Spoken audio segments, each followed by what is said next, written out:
Sedulur, konten hari ini saya ambilkan dari Jawa Pos Radar Semarang, hari Rabu tanggal 1 Februari tahun 2023. Halaman 1, halaman pertama. Nah ini yang berkembang saat ini itu tentang penculikan anak. Ya. Ini judulnya seperti ini, siswi SD nyaris diculik. Nah ini saya bacakan dulu ya. 2 pelaku naik motor NMAX hitam. Aksinya terekam kamera CCTV. Nah, ini saya bacakan dulu ya. Radar Semarang, bocah perempuan berinisial NJ warga Gemah Kecamatan Pedurungan nyaris menjadi korban penculikan. Pelakunya 2 pria tak dikenal. Beruntung korban selamat setelah berteriak minta tolong. Percobaan penculikan tersebut terjadi Senin tanggal 30 bulan 1 sekitar pukul 17.45. Bermula saat korban yang masih duduk di kelas 5 SD keluar rumah menuju warung kelontong milik Yanti. Lokasinya sekitar 100 meter, sekitar 100 langkah kaki orang dewasa. Berarti tidak ada 100 meter ya. Awalnya korban datang ke warung bersama adiknya untuk membeli tepung gandum. Tidak lama kemudian, korban datang lagi ke warung milik Yanti sendirian untuk membeli mie instan. Nah, begitu pulang dari warung itu, korban dihampiri 2 pria yang mengendarai sepeda motor Yamaha NMAX warna hitam. Nah, saya balik dulu ya.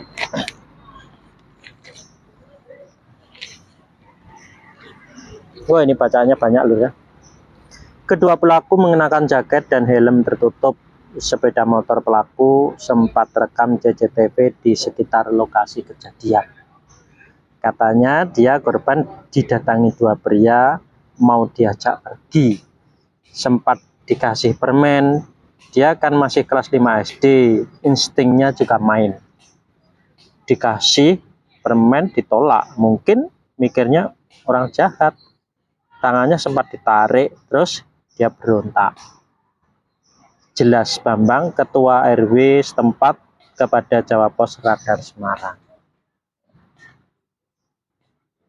Selain berontak, NJ juga berteriak minta tolong. Beruntung, teriakan tersebut terdengar warga. Spontan warga tersebut meneriaki maling-maling hingga akhirnya 2 pelaku kabur. NJ yang masih shock bergegas pulang ke rumah. Anaknya sampai ketakutan, katanya setelah didatangi pengendara motor itu NMAX. Di belakangnya ada mobil warna hitam.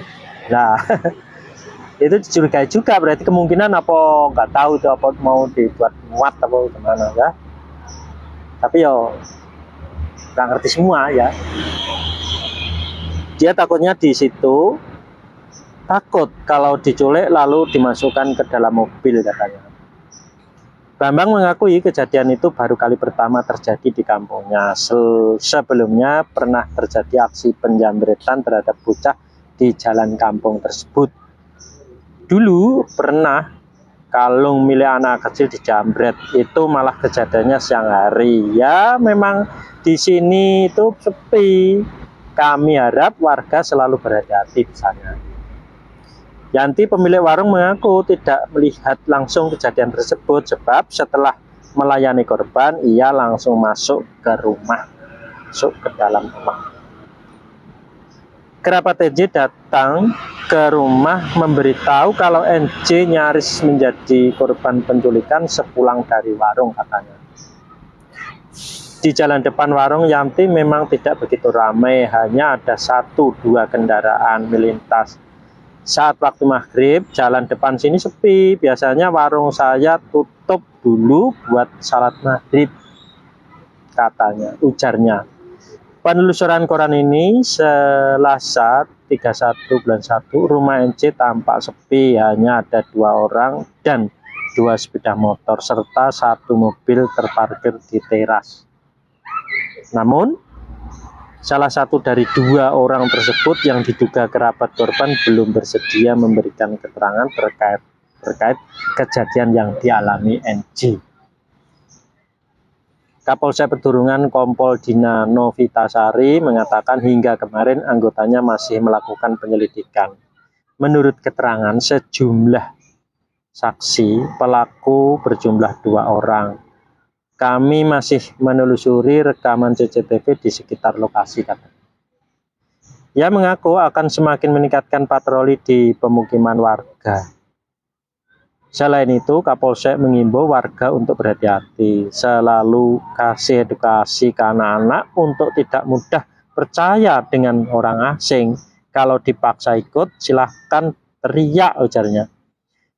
Terpisah, kriminolog Universitas 17 Agustus 1945 Untak Semarang, Bambang Joyo Supeno mengatakan penculikan anak dilakukan untuk dimanfaatkan 3 hal, yakni perdagangan orang, pemanfaatan sosial ekonomi seperti dijadikan pengemis, hingga dimanfaatkan organ tubuhnya. Kasus penculikan meski terjadi hanya 1 atau 2 kasus itu sempat meresahkan masyarakat. Semuanya bermuara pada kebutuhan ekonomi pelaku, katanya. Bambang Joyo menilai anak yang ditinggal di lingkungan perkotaan paling rentan menjadi sasaran penculikan, terutama anak SD yang berangkat dan pulang sekolah tanpa pengawasan orang tua. Anak-anak SD tanpa pengawasan menjadi sasaran empuk untuk didekati dengan modus diberikan uang permen maupun benda lain. Setelah kejadian ini, ia mengingatkan agar setiap orang tua melakukan pengawasan terhadap putra-putrinya, terutama saat berangkat dan pulang sekolah maupun saat bermain. Selain itu, lanjut dia, masyarakat hendaknya melakukan pengawasan secara sistematis, yakni satu sama lain saling melakukan pengawasan. Jam berangkat dan pulang sekolah adalah waktu yang rentan terjadi penculikan, tapi paling penting sih orang tua khususnya dalam memberikan edukasi ke anak dalam menyikapi pergaulan sosial, katanya. Selain itu, lanjut dia, warga jangan terlalu mengandalkan kamera CCTV lantaran alat tersebut hanya bagian dari perangkat yang berfungsi untuk mendeteksi dan bukan mencegah terjadinya kejahatan. Selain itu, aparat penegak hukum juga diharapkan memberikan keamanan terhadap anak sebagai prioritas. Upaya-upaya pencegahan perlu digalakkan dengan patroli keliling dari sekolah ke sekolah yang terhitung rentan terjadi penculikan pesannya. Ya, seperti ini lur ya, zaman sekarang ini kan banyak kabar ya tahu tentang penculikan sosial. Ini tidak ada tempat yang aman sekarang ya. Ya tahu dulu juga ada, tapi setelah itu berhenti. Ini ada lagi, jadi gitu. Jadi seolah-olah itu timbul tenggelam. Nah inilah. Nah ini lelur, kenapa orang bisa sampai tega menculik terus dimanfaatkan organ tubuhnya jadikan pengemis. Ini kan orang untuk ingin menguasai. Nah inilah, ini penyebabnya apa? Karena ya toh, orang tua itu tidak meridhoi anak. Ya coba sekarang ya lur ya, setiap orang ya toh untuk meridhoi anak-anaknya semuanya masing-masing, ridho pasar sumeleh, nanti malah aman. Jadi setelah dituturi nanti terus diridhoi. Ini meridhoi itu mudah, tidak ada 6 menit.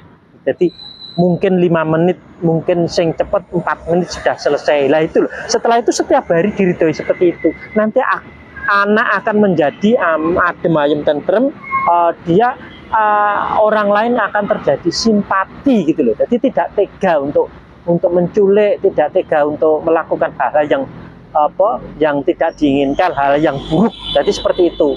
Jadi ini mudah sekali untuk menyelesaikan ya. Jadi seperti itu. Nanti sebetulnya kalau seluruh manusia ini secara sadar melakukan ridho pasar sumeleh sama anaknya masing-masing, ya toh, itu otomatis alam ini menjadi aman. Nah seperti itu. Karena hasilnya kasih. Jadi antara satu dengan yang lain saling mengasihi. Jadi tidak saling membantai, tidak saling memusuhi seperti itu. Nah, sampai di sini dulu lur ya.